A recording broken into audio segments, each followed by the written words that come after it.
in any political agenda, the first thing they want to do is control definitions. I mean, if you define, this is what the Nazis did brilliantly. If you define someone who is Jewish as not a human being, which is what the Nazis did, they called them Untermensch, the underman, subhuman. Well, so you've changed the reality of what this person is in your mind.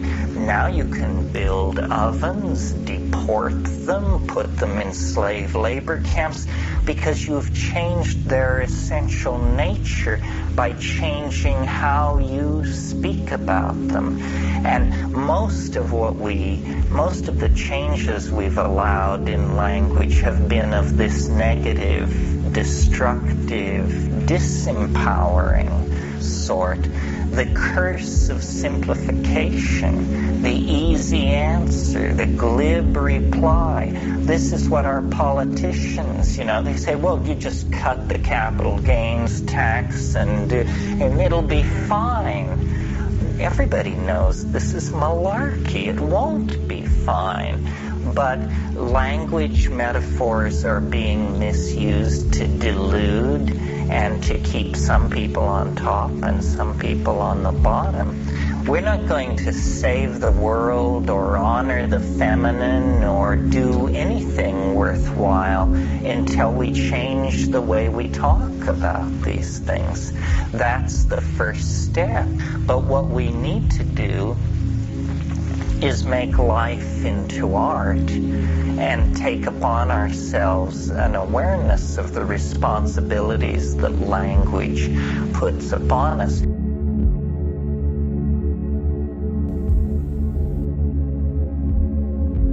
So, welcome to healing the inner elf through trance, dance, and diet. If you think you're in the wrong room, check your program. Let's see. There's some propagandizing to do in no particular order.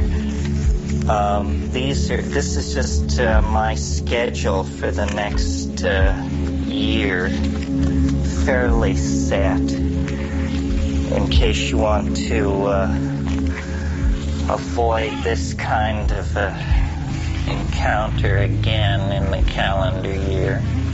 This will help you coordinate that. I think there's an event in there where it says it's one or two things, and it's not the angels and archetypes in LA, it's the other event in New York City. So scratch out the aliens event, and it's in New York City, that thing, that weekend. And then finally the desperate need to make a living overwhelmed my commitment to good taste, and so, like so many others, I will lead a trip to Egypt in December. Hey, listen. You too could be forced to these kinds of desperate measures. And the only way to make it bearable is to insulate oneself with one's friends, so that you don't have to have anything to do with the other people on these tours. So, we can suffer together, folks, if you want to pony up several $1,000s. I don't think they'll invite me back if they have anyone here listening to my pitch. Okay, maybe and the optional cruise up the Nile, I'll be there too, so it's 2 weeks of incredible fun. There'll be a come-as-you-were party on the third night of the cruise.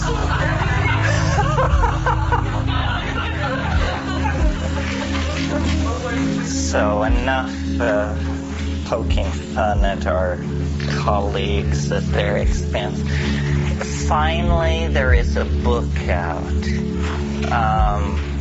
Those of you if you've ever wanted to buy a Terence McKenna book and have been frustrated because you didn't want to grow psychedelic mushrooms in your kitchen, which was the only other book around, you can now purchase this book.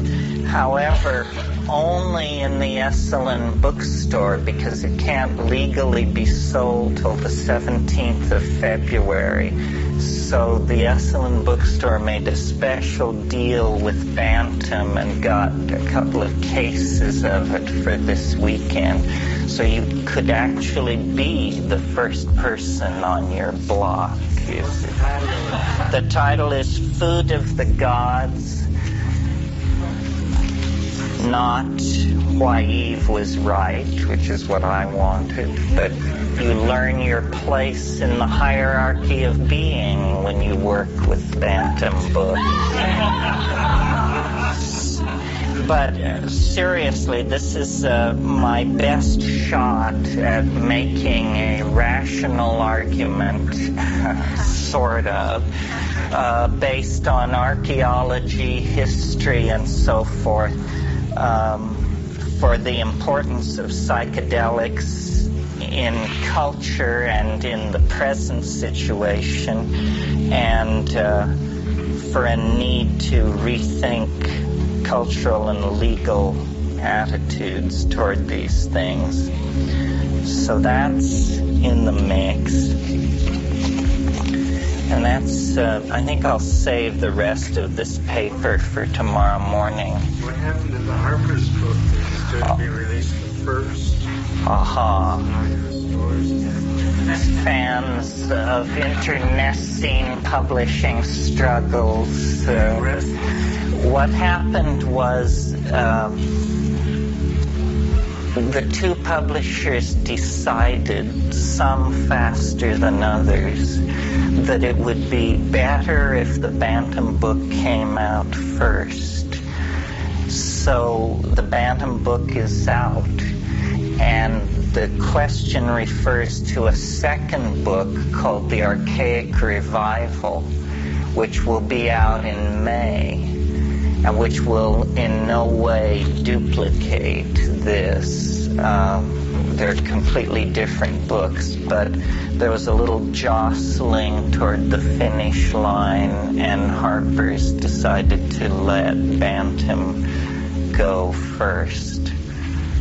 After 20 years of being ignored, it was nice to see that these people were paying attention. So anyway, that's it for the gossip department. Welcome to Esalen, those of you who've never been here before. Welcome to the refurbished big house, fans of renovation who have been here before. And the best way these things work, I think, or what we've fallen into as a habit, is on this first meeting,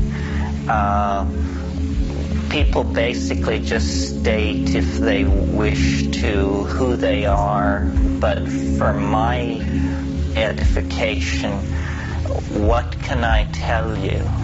You know, what do you want? It's brief enough, and it will go past very quickly.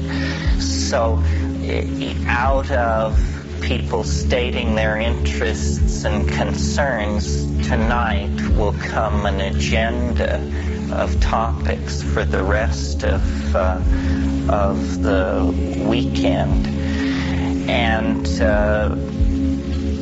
once I get going, my style is pretty much just to rave. So feel free to interrupt Otherwise, it will just go past, and you can interrupt for clarification or to ask a question or whatever. It's very informal.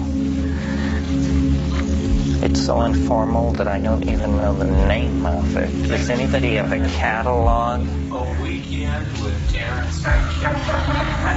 We finally just hurled all pretense to the wind rather than endlessly recycling. Well, we can probably fill that bill.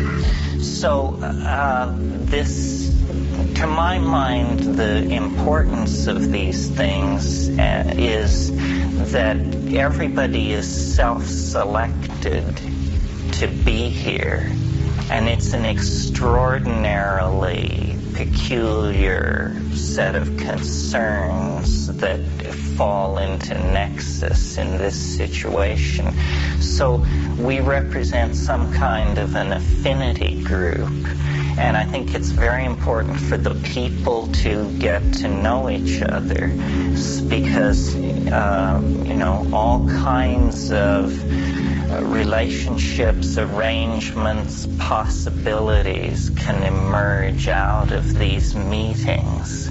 Someone in this room has what you're looking for, and your problem is to figure out who, and then go from there.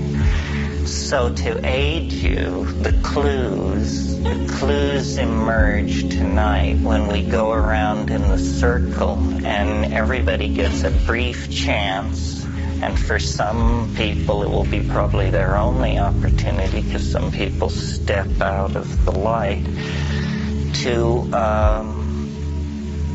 say anything you want, provided it's brief. Lack of brevity is proof of psychosis in this situation.